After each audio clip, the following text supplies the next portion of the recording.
ये कहानी एक ऐसे लेजेंडरी असैसिन के ऊपर है जिसे मौत की देवी भी कहा जाता है। उसे उसकी छोटी उम्र में उसके पेरेंट्स के द्वारा अंडरवर्ल्ड में बेच दिया जाता है कुछ पैसों के लिए, जिसके कारण उसके बचपन एक स्ट्रिक्ट एनवायरनमेंट में होता है, जिसके कारण उसको फैमिली का लव अफेक्शन नहीं मिलता है और वो एक बैड एस असैसिन बन जाती है। एक दिन जब वो अपना मिशन कंप्लीट कर वापस आ रही होती है, तभी वो एक कैट को बचाती है और उस कैट को बचाने के चक्कर में वो भी मारी जाती है। उस मौत की देवी, उसके नसीब में नर्क लिखा होता है, लेकिन उसने आखिरी वक्त पर एक बिल्ली को बचाई थी, जिसके कारण उसे एक और मौका दिया जाता है और उसे पुनर्जन्म लेना पड़ता है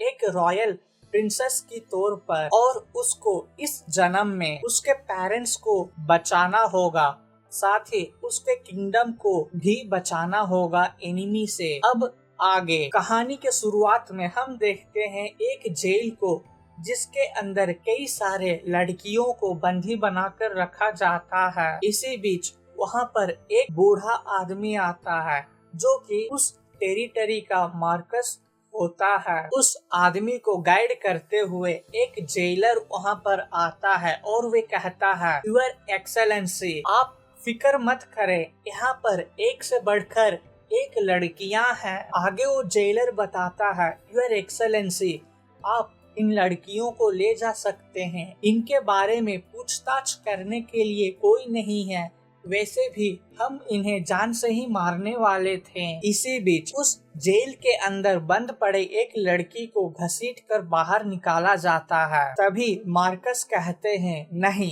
ये लड़की नहीं, और वे एक शांत बैठी एक लड़की की ओर इशारा करता है और कहता है, मुझे ये चाहिए, और फिर उसे भी बाहर निकाला जाता है। मार्कस उसके गालों को छूते हुए कहता है, तुम फिक्र मत करो, मैं तुम्हें जरूर यहाँ से कीन कर लेके चला जाऊंगा। आगे वो डरावना मुस्कान देते हुए कहता है, तुम्हारे जैसा इमोशनलेस लड़की ही मुझे चाहिए। तभी वो लड़की मुंह खोलती है और कहती है, ऐसा लग रहा है तुम्हारा अंतिम समय आ चुका है। इसी बीच उसके पीछे से एक आदमी उस पर हमला कर देता है। मार्कस गुस्से से उसे पंच करता है और वे कहता है, कमीने, तुम मुझे इतने देर तक फॉलो करते आ रहे थे। अचानक से मार्कस के गले पर एक सुई आकर चुभता है। आगे हम देखते हैं उस सुई को घोंपने वाली वही लड़की होती है जो कि एक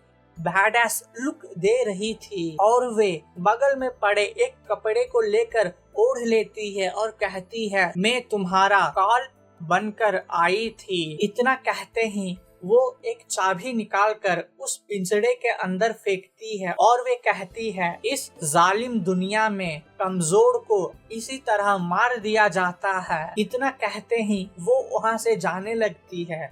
उस पिंजड़े के अंदर जितने भी लड़कियां बंधे हुए थे, वे सब उस जेल के खोलकर बाहर आती है और बाहर पड़े उस जेलर को भी बुरी तरीके से मार देते हैं। सीन यहाँ कट होता है और हम देखते हैं काली अंधेरी रात में वर्षा पड़ रहा होता है। आगे हम देखते हैं एक आदमी को जो कि थैली देते हुए कहता है, ये रहा तुम्हारा इनाम, खून का धब्बा नहीं, ना ही कोई पॉइजन का ट्रेसेस है। लगता है तुम्हारे लिए ये टास्क तो बहुत ही आसान था। वो लड़की जो कि उसके बातों पर ध्यान ना देते हुए सीधे मुद्दे पर आती है और कहती है, मेरा दूसरा मिशन क्या है। इतना सुनते ही वो आदमी उसे ये एनविलप देता है और कहता है, तुम्हारा अगले मिशन का पूरा इंफॉर्मेशन इसमें लिखा है। वो लड़की भी उस लेटर को लेकर बाहर चली जाती है। तभी उस बार में बैठे दूसरे लोग उस आदमी से पूछते हैं, क्या यही वो लड़की है जो कि लेजेंडरी असैसिन कहलाती है? लेकिन इसे देखने से तो ऐसा नहीं लग रहा है।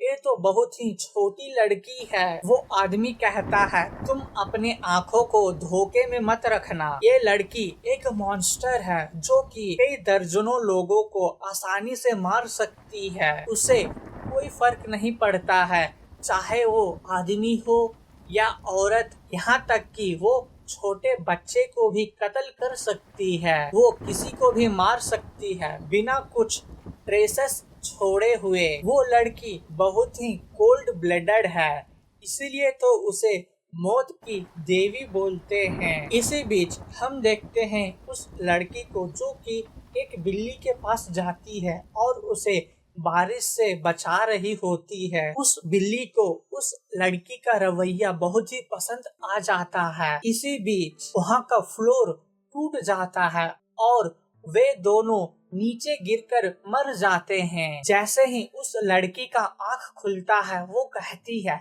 यहाँ तो बहुत ही तेज रोशनी है। वो आदमी कौन है और मैं कहाँ हूँ? वहाँ हवा में कुछ छोटी छोटी परियां उड़ रही होती है और वे कहती है, क्योंकि ये लड़की कई सारे लोगों का जिंदगी ले चुकी है, इसलिए हम चाहते हैं इसे नरक में भेज दिया जाए। तभी दूसरी परी कहती है, इसमें किसी का कोई ऑब्जेक्शन तो नहीं है। अचानक वो बिल्ली चिल्लाकर कहती है, नहीं रुक जाओ। और वे कहती है, ये रेस्पेक्टेड लड़की मेरी मदद कर रही थी, इसीलिए प्लीज आप इस पर थोड़ी करुणा तो दिखाएं। बगल में वो लड़की बिल्ली को बात करते हुए देखकर हैरान हो जाती है और फिर उसे याद आता है वो पल जब वो उस बिल्ली को बचा रही होती है और उसे बचाते बचाते वे भी मर जाती है। बिल्ली उस लड़की के पक्ष में बात करते हुए कहती है,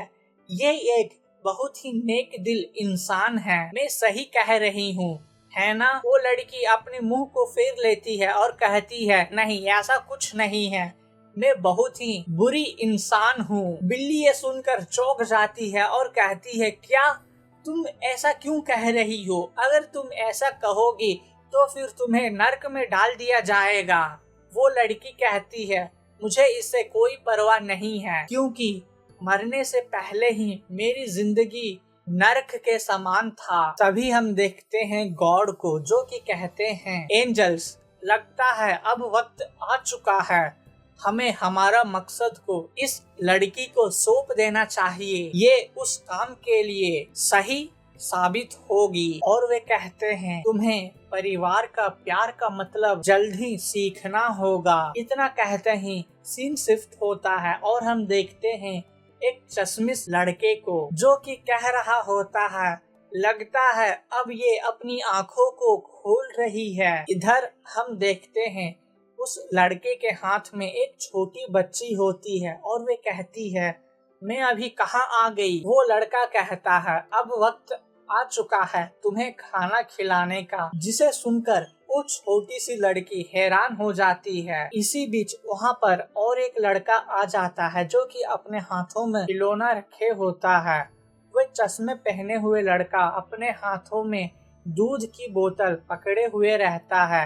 ये सब देखकर वो छोटी बच्ची को कुछ समझ में नहीं आता है और वे अपने मन ही मन में कहती है, ये किस तरह की नर्क है। वो छोटी बच्ची जो कि पालने पर सो रही होती है, इसका नाम पैट्रिक वॉन एनिक होता है जो कि उसी असैसिन का पुनर्जन्म होता है। और वे कहती है, मैं एक ऑर्डिनरी 1 साल की छोटी बच्ची हूँ, मैं तो ये कहना चाहती हूँ लेकिन ये दुनिया किसी नर्क से कम नहीं है और मैंने कई जिंदगी को खत्म कर दिया है, लेकिन फिर भी मरने के बाद मैं वापस आ गई हूँ। इसी बीच उन दोनों लड़के आपस में झगड़ना चालू कर देते हैं। एक कहता है इसे भूख लगी है और दूसरा कहता है नहीं नहीं इसे भूख नहीं है, ये तो खेलना चाहती है। तभी वो छोटी लड़की सोचती है, अब मुझे याद आया, मेरे पिछले जिंदगी में मेरा नाम टोट था और मुझे मौत की देवी लेजेंडरी असैसिन भी कहा जाता था, लेकिन अचानक से मेरी पास्ट लाइफ इस तरह कैसे खत्म हो सकती है। इसी बीच उसे कोई उठाता है और उसे उठाने वाला वही लड़का होता है जो कि चश्मा डाले रहता है। वे कहता है, क्या हुआ मेरी नन्ही परी को, क्या तुम उदास हो? इस लड़के का नाम लियोनहार्ट वोन एनिक होता है, जो कि पैट्रिक का सबसे बड़ा भाई रहता है और वो उसे लाड़ प्यार करने लगता है। इसी बीच उसका दूसरा भाई आकर उसे छीन लेता है और कहता है, पैटी जो कि हमेशा मेरे साथ ही रहना चाहती है, तुम क्यों इसे छूते हो? और वो लड़का उसे फोरहेड पर किस करते हुए कहता है, पैटी क्या तुम खेलना चाहती हो? इस लड़के का नाम गिलबर्ट वोन एनिक होता है, जो कि पैट्रिक का दूसरा बड़ा भाई होता है। वे दोनों आपस में झगड़ रहे होते हैं। एक चाहता था कि पैट्रिक के साथ वो खेले और दूसरा चाहता था पैट्रिक को अभी रेस्ट दिया जाए। लियोन कहता है, देखो हम बाद में झगड़ लेंगे, मुझे अभी पैटी को लेकर मॉम से मिलने जाना है। गिल कहता है, क्या होगा अगर मैं कहूँ तो मैं पैटी को पापा से मिलवाना चाहता हूँ। हमें यहाँ ये पता चलता है ये दोनों क्यों इस तरह झगड़ रहे थे। पूरे 1 सालों तक इन्हें उनकी छोटी बहन से मिलने नहीं दिया जाता था, इसीलिए वे दोनों आपस में झगड़ रहे होते हैं। पैट्रिक ये सब देखकर सोच में पड़ जाती है और कहती है, मैं तो अपने पिछले लाइफ में एक अनाथ की जिंदगी जी रही थी, इसीलिए ये दोनों को इस तरह झगड़ते हुए देखकर मुझे अजीब महसूस हो रहा है। तभी उस छोटी बच्ची को धुंधला सा कुछ याद आता है, जो कि वो गॉड कहते हैं तुम्हें लव के बारे में जल्द ही महसूस होगा। तभी पैट्रिक कहती है, नहीं, क्या गॉड का कहने का अर्थ ये था? इसी बीच हम देखते हैं उसके बालकनी पर एक असैसन आकर बैठा होता है, जो कि अपने तलवार को निकाल रहा होता है। अचानक से वो उस खिड़की को खोलकर अंदर घुस जाता है। पैट्रिक कहती है, लेकिन उन्होंने तो एक रिवेंज के बारे में भी मुझे बताया था, वो क्या है? तभी अचानक पैट्रिक नोटिस करती है उसके पीछे से कोई उसे घूर रहा होता है और वो अपने भाई के कपड़े में लगे एक पिन को उठाती है और उस असैसन के आंखों पर दे मारती है। आगे पैट्रिक कहती है, एक असैसन। इसी बीच हम देखते हैं उस असैसन को, जो कि उस बालकनी से नीचे गिर जाता है। अचानक से उसके पीछे हुए उस हलचल से पलटकर देखते हैं और वे कहते हैं, ये गेट कब से खुला हुआ था? गिलबर्ट कहता है, नियॉन क्या तुम उसे जल्दी से बंद कर सकते हो, नहीं तो पैट्रिक को ठंड लग सकती है। गिलबर्ट तभी कहता है, मेरे कोट में लगे पिन कहाँ गिर गया है, मुझे पता नहीं चल रहा है। लियोन ये सुनकर गुस्सा हो जाता है और वे कहता है, मुझे उम्मीद है तुम उस पिन को पैट्रिक के पास नहीं छोड़े होगे। गिलबर्ट ये सुनकर गुस्सा हो जाता है और वे कहता है, नहीं, मैं ऐसा कभी नहीं कर सकता, ये बहुत ही सरप्राइजिंग है, मैंने कभी भी अपना पिन को नीचे नहीं गिराया है। लियोन पैट्रिक को पालने में सुला देता है और वे कहता है, तो ठीक है, अब लगता है हमें उस पिन को जल्द ही खोजना होगा। इतना कहकर वे दोनों पैट्रिक को बाय कहकर वहाँ से जाने लगते हैं। वे दोनों जैसे ही वहाँ से चले गए तभी हम देखते हैं गॉड को, जो कि सीधा पैट्रिक के सामने आ जाते हैं। गॉड कहते हैं, हेलो मौत की देवी, कैसी हो? पैट्रिक जो कि गॉड को हैरानी से देख रही होती है, गॉड समझ जाते हैं और वे कहते हैं, लगता है तुम्हें तुम्हारे पिछले जिंदगी का हर एक हादसा याद है। पैट्रिक गॉड को घूर कर देख रही होती है। इसी बीच गॉड कहते हैं, तो बिना देर किए शुरू करते हैं, और वे पूरे जोश से कहते हैं, मेरे लिए तुम इस किंगडम को बचाओगे और इस किंगडम को गिराने में जितने भी लोगों का हाथ था उनसे तुम्हें रिवेंज लेना होगा। आगे वो कहते हैं, ये सब तुम तुम्हारे असैसिन स्किल से करोगी। पैट्रिक जो कि ये सुनकर और भी ज्यादा हैरान हो जाती है, वो कहती है, क्या सच में? मैं तो अभी छोटी बच्ची हूँ। और वे अपने मन ही मन में कहती है, क्या ये आदमी पागल हो गया है? गॉड अपने मैजिकल पावर यूज करते हैं और उसे एक स्पॉन्ज से बने एक भालू के ऊपर उसे आराम से लेटाते हैं और कहते हैं, तुम इस तरह की शक्ल क्यों बना रही हो? आगे वो कहते हैं, तुम्हें बताना मैं कहाँ से शुरू करूँ? और वे एकदम से उसके नजदीक आ जाते हैं और कहते हैं, एक किंगडम जहाँ तुम जन्मी हो जल्द ही मिट्टी में मिलने वाला है। जिसे सुनकर पैट्रिक बहुत ही ज्यादा डर जाती है। आगे बात को बढ़ाते हुए गॉड कहते हैं, तुम जब असैसिन थी उसके पूरे 200 साल पीछे तुम्हारा पुनर्जन्म हुआ है और तुम्हारे जन्म के समय एक किंगडम बहुत ही ज्यादा खराब हो चुका है और ये पूरी तरीके से जर्जर बन चुका है। पैट्रिक पूछती है, इसका क्या मतलब है? गॉड कहते हैं, इसका मतलब ये है, इस राज्य परिवार में जितने भी लोग हैं वे सब एक असैसिन के द्वारा एक के बाद मौत की घाट उतार दिए जाते हैं, जिसके कारण जल्द ही यहाँ पर एक बहुत ही बड़ा युद्ध होने वाला है और उस युद्ध में एक किंगडम बहुत ही बुरी तरीके से हार जाते हैं और पूरी तरीके से नष्ट हो जाते हैं। ये इस किंगडम का नसीब में लिखा है, लेकिन मैं चाहता हूँ किंगडम का ये नसीब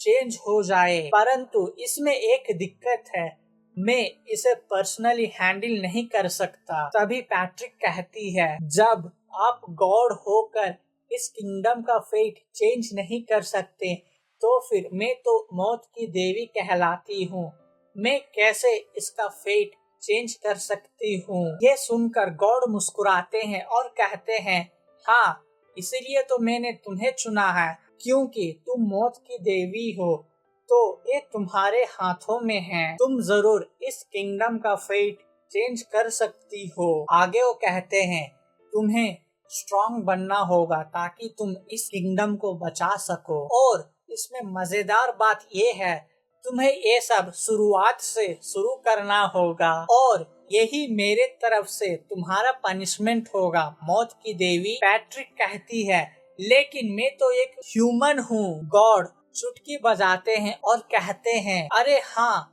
ये तो कोर प्रॉब्लम है, मेरे लिए तुम बहुत ही इम्पोर्टेंट हो, इसीलिए मैं एक सुझाव के साथ आया हूँ। तुम अपने पिछले जिंदगी में बहुत ही कोल्ड हार्टेड पर्सन थी, लेकिन तुमने एक बिल्ली को बचाई हो, इसीलिए तुम्हारे आत्मा को भी मोक्ष पाने का अधिकार है और तुम्हें तो प्यार का मतलब भी पता नहीं है, इसीलिए मैं कोशिश करूँगा तुम्हें इस जिंदगी में वे सब चीज मिले, मॉम डैड का प्यार, भाई का प्यार भी तुम्हें मिलेगा। आगे वो कहते हैं, फिर भी तुम अभी बहुत ही छोटी हो तो तुम अपने उम्र के अनुसार रहना, तुम्हें तुम्हारे मेंटल स्किल और किलिंग स्किल पर भी काबू रखना होगा। तुम अपने इस पावर को यूज कर अपने इस छोटे से परिवार को बचा लो और इस किंगडम को मिट्टी में मिलने से पहले इसे भी उभार लो और इस किंगडम को जो भी मिट्टी में मिलाना चाहता है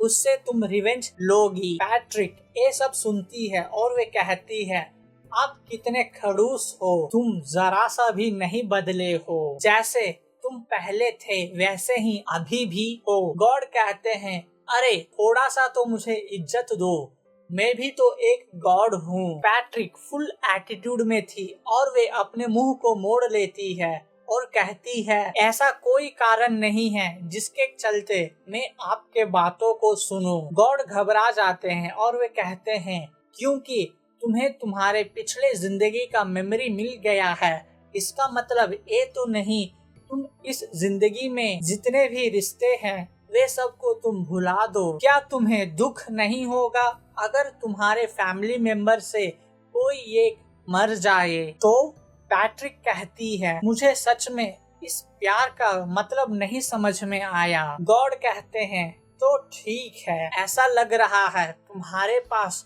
कोई दूसरा ऑप्शन भी नहीं है। जिसे सुनकर पैट्रिक बहुत ही ज्यादा घबरा जाती है और वे कहती है, क्या? और वे अपने मैजिक स्पेल से कहते हैं, जिसे प्यार का मतलब नहीं पता है वो पहले प्यार को एक्सपीरियंस करेगा और फिर उसे बचाएगा। आगे वो कहते हैं, तुम मेरे इस काम को पूरा करो, उसके बाद मैं तुम्हें आजाद कर दूंगा। इतना कहते ही वो उस हवा में ओझल हो जाते हैं। तभी पैट्रिक के आंखों के सामने एक धुंधला सा चेहरा आता है जो कि काले पोशाक पहने होता है। वह अपने खंजर को निकालता है पैट्रिक को मारने के लिए।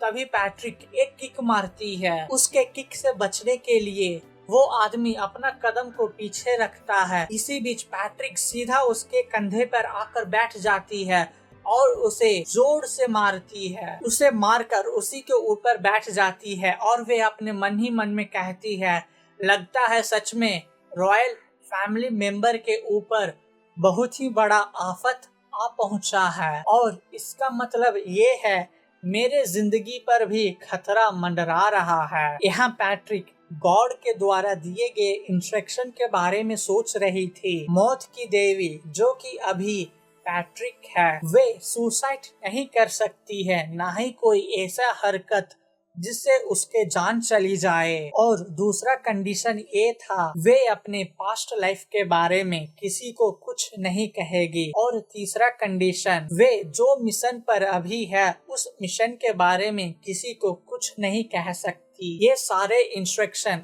उसके सोल के साथ बाइंड किया गया था, जिसके कारण वे इनमें से किसी भी इंस्ट्रक्शन को तोड़ नहीं सकती थी। पैट्रिक जो कि अपने हाथों में चाकू लेकर देख रही थी, वे अपने मन ही मन में कहती है, ये इतने सारे इंस्ट्रक्शन तो मेरे दिमाग खराब कर रहे हैं। पैट्रिक का इस जिंदगी में दिया गया एकमात्र मिशन ये था, उसे इस किंगडम को किसी भी हालत में बचाना होगा और उसे उसके फैमिली को भी प्रोटेक्ट करना होगा उनसे जो कि उन्हें मारना चाहते हैं, जिसके लिए उसे उसके पिछले लाइफ का पूरी मेमोरी और स्किल्स भी उसे वरदान के रूप में दिया गया है। पैट्रिक का 12 साल होते ही इसके किंगडम पूरी तरीके से मिट्टी में मिल जाएगा। क्या वो इस किंगडम का डाउनफॉल रोक पाएगी? पैट्रिक अपने मन ही मन में कहती है, मुझे इससे कोई मतलब नहीं है, लेकिन अगर मैं लव को एक्सपीरियंस करूंगी और उसे बचाऊंगी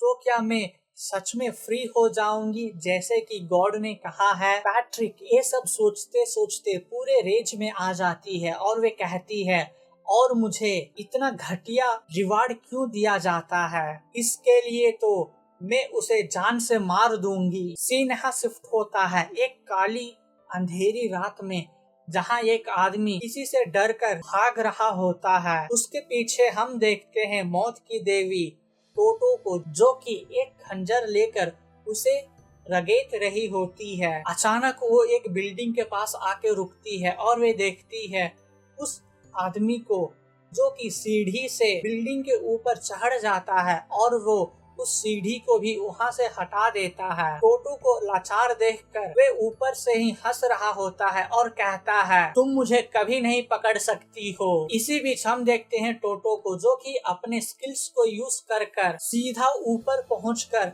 उस आदमी का गले काट देती है और हम अगले ही क्षण देखते हैं वो आदमी उस बिल्डिंग से नीचे गिर जाता है। टोटो उस आदमी को देखती है और वे कहती है, तुम मुझे बहुत ही हल्के में ले रहे थे। इसी बीच उस गली के अंदर कई सारे लोग आ जाते हैं और वे कहते हैं, यहाँ देखो ये किस तरह की शोर है, यहाँ तो एक डेड बॉडी है। सीन यहाँ प्रेजेंट में शिफ्ट होता है और हम देखते हैं एक औरत को जो कि मुस्कुराते हुए पैट्रिक के पास जा रही थी। पैट्रिक जो कि बगल में रखे टेबल को पकड़कर खड़ी होती है और वे अपने मन ही मन में कहती है, क्या आप भी मुझे अंडर एस्टिमेट कर रहे हैं? इसी बीच हम देखते हैं एक आदमी को जो कि लॉरेंस फोन एकेन होता है, जो कि पैट्रिक का फादर है।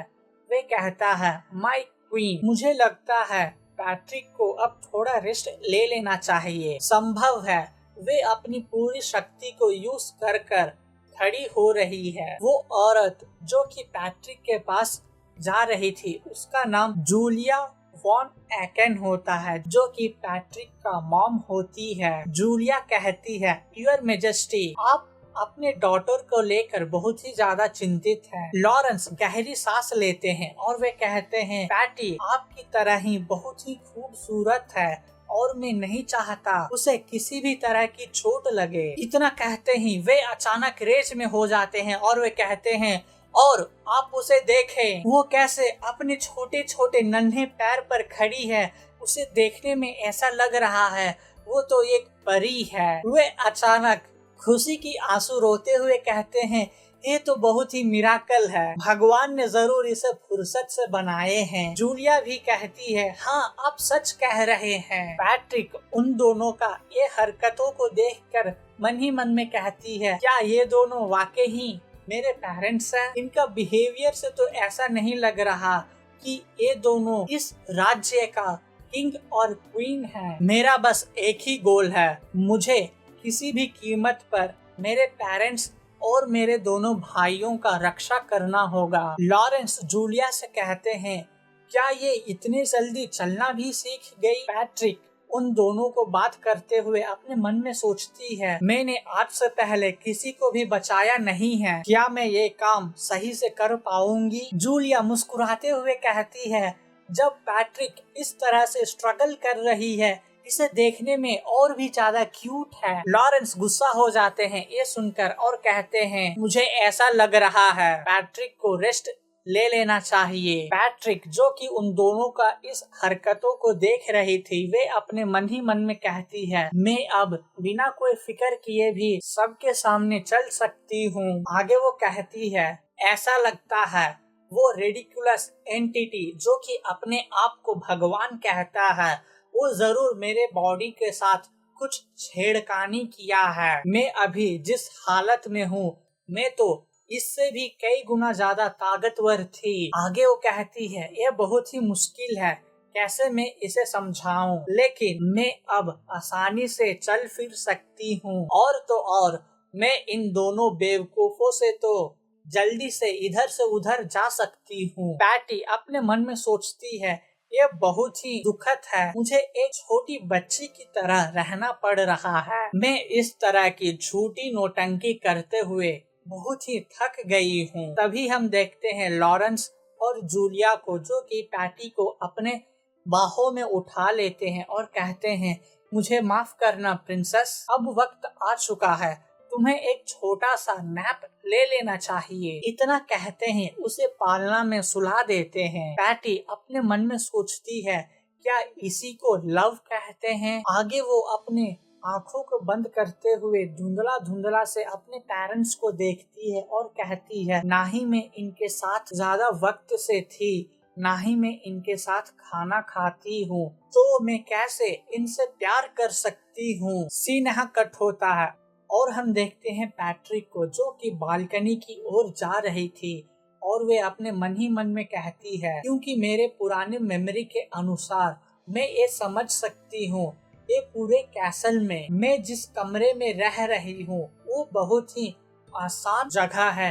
किसी भी असैसिन को अंदर आने का, क्योंकि मैं अभी एक छोटी बच्ची हूँ। ये जानकर सब सोचते हैं मैं एक आसान टारगेट हूँ उनके लिए, लेकिन उन बेवकूफों को नहीं पता है उनके ये हरकत तो मेरे लिए और भी फायदेमंद है। उन सबको मैं आसानी से निपटा सकती हूँ। और वे एक चाकू को अपने बालकनी से नीचे फेंकते हुए कहती है, मेरे बालकनी के ठीक नीचे एक नदी बह रही है, जो कि मेरे लिए बहुत ही फायदेमंद है। डेड बॉडीज को ठिकाने लगाने के लिए और उन्हें मारने के लिए जो भी वेपन यूज किया गया है, मैं उसे आराम से इसी नदी में फेंक सकती हूँ और किसी को कोई फर्क भी नहीं पड़ेगा। और वे पलट कर अपने कमरे के अंदर जाती है और कहती है, यहाँ जितना भी अनवांटेड वेपन्स है, मुझे तो बस ये सब को फेंकना ही है। इसी बीच हम देखते हैं एक असैसिन को, जो कि ठीक पैट्रिक के पीछे आकर चाकू लहरा रहा होता है। पैट्रिक ये सब नोटिस कर लेती है और वे अचानक एक डिब्बा को खोलती है और वे उसके अंदर जो भी केमिकल था उसे सीधा उसके मुंह पर फेंक देती है, जिससे वो आदमी तड़प कर वही मर जाता है। पैट्रिक उसे मार देती है और वहाँ जितने भी छोटे छोटे सामान थे उसे ले जाते हुए अपने मन में सोचती है, पॉपुलर होना भी बहुत ही मुश्किल भरी काम है। फैक्ट ये है, मैं तो मरते मरते एक बार बच गई, जिसके कारण मेरे पेरेंट्स का कंसर्न बहुत ही ज्यादा हो गया है। आगे वो उस लाश के ऊपर बैठती है और कहती है, क्या होगा अगर मैं अपने स्पीड को अपने अपने पेरेंट्स के सामने इस्तेमाल करूं तो क्या वो लोग इसे देखकर खुश हो जाएंगे। आगे वो ब्लश करते हुए कहती है, ऐसा भी तो हो सकता है वे मेरे स्पीड को देखकर डर जाएं और सोचें कि मेरे ऊपर कोई चुड़ैल हावी है, जिसके कारण वो मुझे इस घर से ही बाहर निकाल दें, तो ये भी तो अच्छा है। इसी बीच हम देखते हैं जूलिया को, जो कि दरवाजे को नॉक करते हुए अंदर आती है और कहती है, पैटी चैन, मैं तुम्हारे लिए कुकीज लेकर आई हूँ, क्या तुम सोकर उठ गई। वो जैसे ही अंदर आती है, पैट्रिक को एक लाश के ऊपर बैठे देखकर जूलिया बहुत ही डर जाती है। इधर पैट्रिक भी डर जाती है। वो कहती है, शिट, अब लगता है इन्हें भी पता चल गया। जूलिया डर के मारे अपने हाथों में जो कुकीज लेकर आई थी उस प्लेट को छोड़ देती है और वे सीधा भागे भागे जाती है।